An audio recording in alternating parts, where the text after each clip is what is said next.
السلام عليكم ورحمة الله وبركاته أصحابتي إذا قالي جميل بدون جوجتان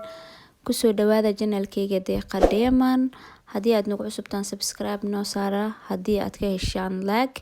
ما أنت وحن سمينا سيدا وجيتان كفير يرو آد وفضود سيدو قروح بديان واركتان هدا أيام بلاوينا نالا سعودة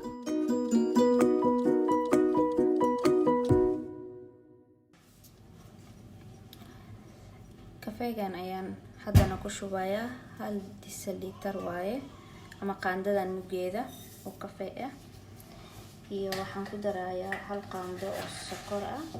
qaandada hadda oo kaleeto oo sokor ah wax yar oo biyo qabow ah kadibna si fiican ayaan u walaaqi doonaa si ay isku dhex gasho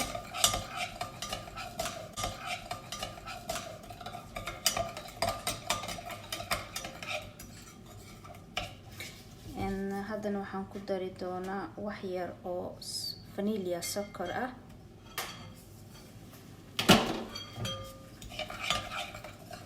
haddana waan walaaqi doonaa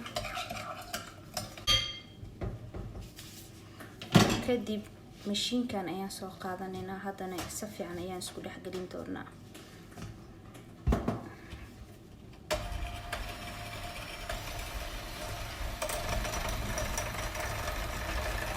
haddana waa aragtaa sidaan ayuu noqday sidaan ayuu noqdaa loo baahan yahay adiga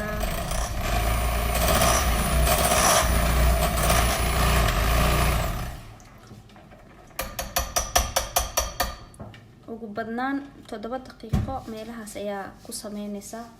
in sidaas uu adkaaday loo baahan yahay waa aragtaa sidaan noqday baaquli inta ku shubatid ayaa frijeerkaada gashan kartaa adiga hal week waa isticmaali kartaa si oo aadan maalin walbaba u sameynin hadda aniga baaquligaas ayaan ku shuban doonaa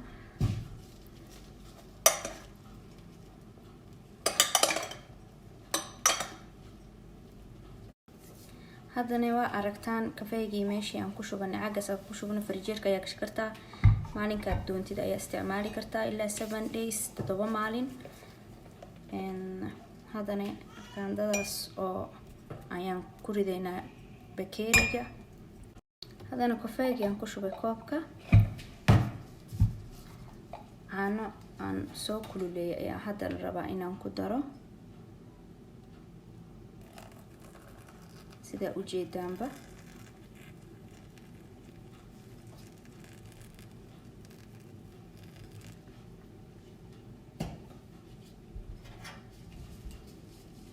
qaandadaas yar ayaan ula tegaynaa waa aragtaan sida uu qurux badan yahay maasha allah tabaarakallah marka waa kaas uma baahnid maalin walba inaad sameysid haddana waxaa kor aga shubi doonaa wax yaroo kafee ah oo shiidan maasha allah tabaarakallah waa aragtaan sidoo qurux badan yahay qofkii aa u geesiba xataa wuu jeclaanayaa markii ay ku imaato martida maasha allah marka waa kaas asxaabteeda qaaliga meel walba dunida ka joogta waxaan idin leenahay kusoo dhawaada welcome waxaan idin leenahay ciwaankeena cusubna kusoo dhawaada subscribe-ka noo saara like haddii aad ka heshay commentigana waa inoo muhiim waad mahadsantiin meel walba aad dunida ka joogtaan waxaan idin leenahay assalaamu calaykum waraxmatullaahi wabarakaatu